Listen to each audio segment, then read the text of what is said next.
You've invested a lot in your education, and people have invested in you. And let me tell you, the world needs your talents. Man, does it ever. The world needs a lot, and we need it from you. We really do. We need it from you young people. I mean, I'm not speaking for the rest of us up here, but I know I'm getting a little grayer. We need it from you, the young people, because remember this. So you got to get out there.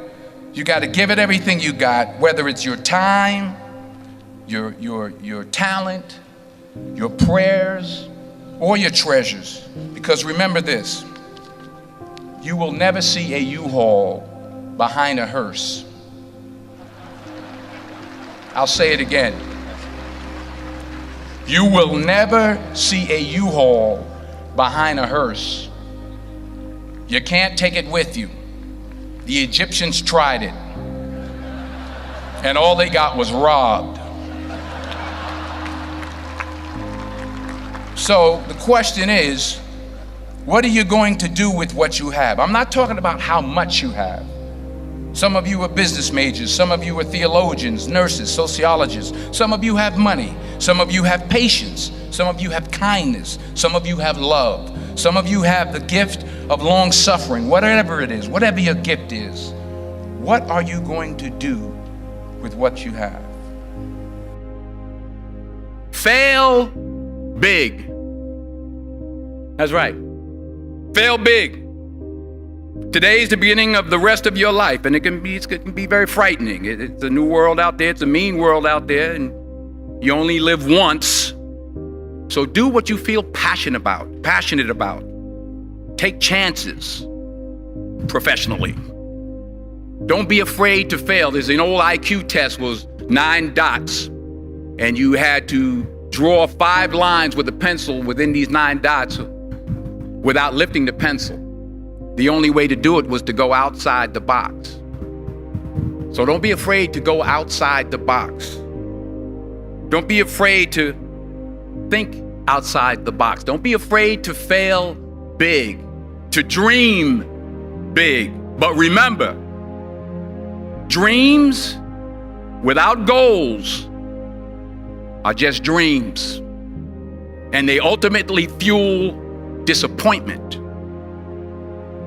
So have dreams, but have goals. Life goals, yearly goals, monthly goals, daily goals. I try to give myself a goal every day. Sometimes it's just to not curse somebody out. Simple goals, but have goals. And understand that to achieve these goals, you must apply discipline and consistency. In order to achieve your goals, you must apply discipline, which you have already done, and consistency every day, not just on Tuesday and miss a few days. You have to work at it every day. You have to plan every day. You've heard the saying, we don't plan to fail, we fail to plan. Hard work works. Working really hard is what successful people do.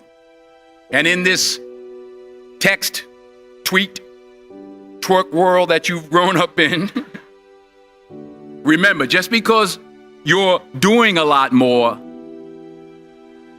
doesn't mean you're getting a lot more done. Remember that. Just because you're doing a lot more doesn't mean you're getting a lot more done.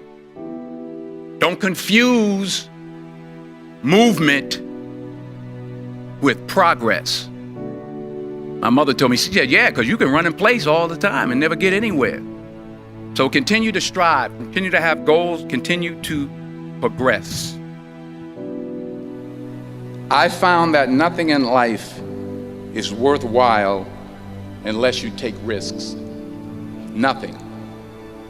Nelson Mandela said, there is no passion to be found playing small and settling for a life that's less than the one you're capable of living.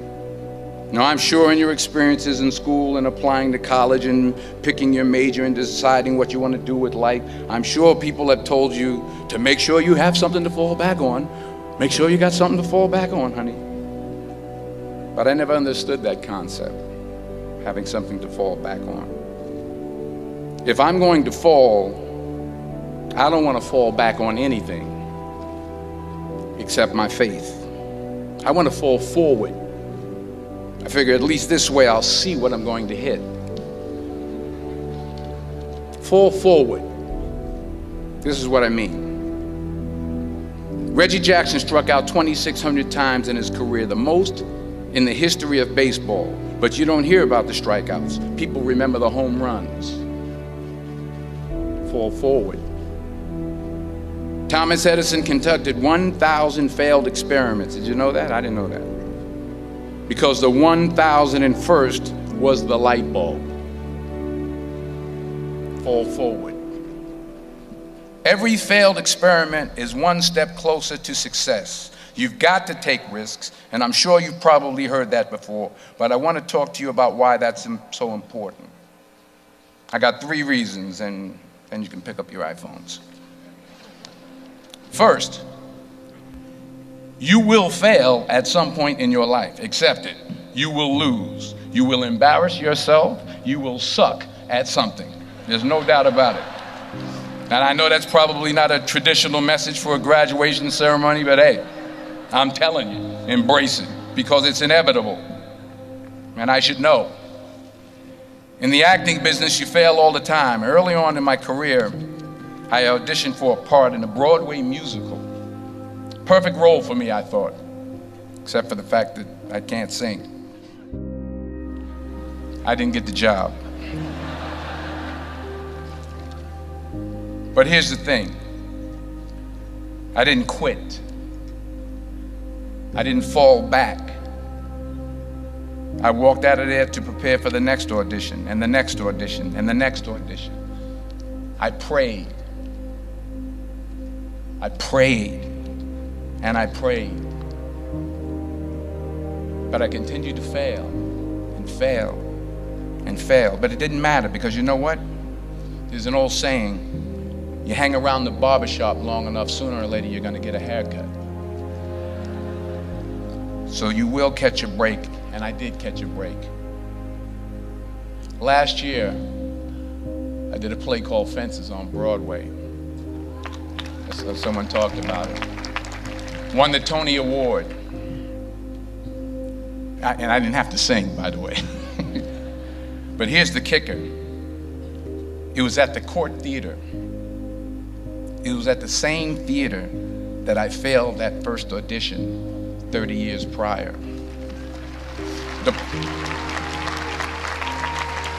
The point is, and I'll pick up the pace, the point is, every graduate here today has the training and the talent to succeed.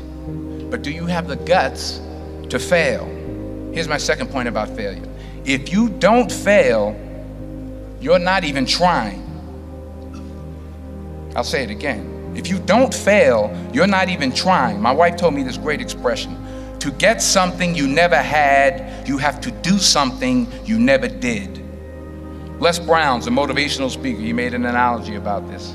He says, imagine you're on your deathbed, and standing around your deathbed are the ghosts representing your unfulfilled potential. The ghost of the ideas you never acted on. The ghost of the talents you didn't use. And they're standing around your bed, angry, disappointed, and upset. They say, we came to you because you could have brought us to life, they say. And now we have to go to the grave together.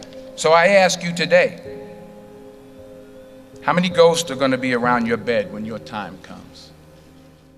Not only take risks, but to be open to life, to accept new views, and to be open to new opinions, to be willing to speak at a commencement at one of the best universities in the country, even though you're scared stiff. While it may be frightening, it will also be rewarding. Because the chances you take, the people you meet, the people you love, the faith that you have, that's what's going to define you. Never be discouraged. Never hold back. Give everything you got. And when you fall throughout life, and remember this, fall forward. Say thank you. for grace. Thank you for mercy. Thank you for understanding. Thank you for wisdom. Thank you for parents. Thank you for love. Thank you for kindness. Thank you for humility. Thank you for peace. Thank you for prosperity. Say thank you in advance for what's already yours. It's how I live my life. That's why I am, one of the reasons why I am today. Say thank you in advance for what is already yours. True desire in the heart for anything good is God's proof to you, sent beforehand to indicate that it's yours already. I'll say it again. True desire in the heart, that itch that you have, whatever it is you want to do, that thing that you want to do to help others and to grow and to make money, that desire, that itch, that's God's proof to you, sent beforehand already to indicate that it's yours. And anything you want good, you can have. So claim it. Work hard to get it. When you get it, reach back. Pull someone else up. Each one, teach one. Don't just aspire to make a living. Aspire to make a difference.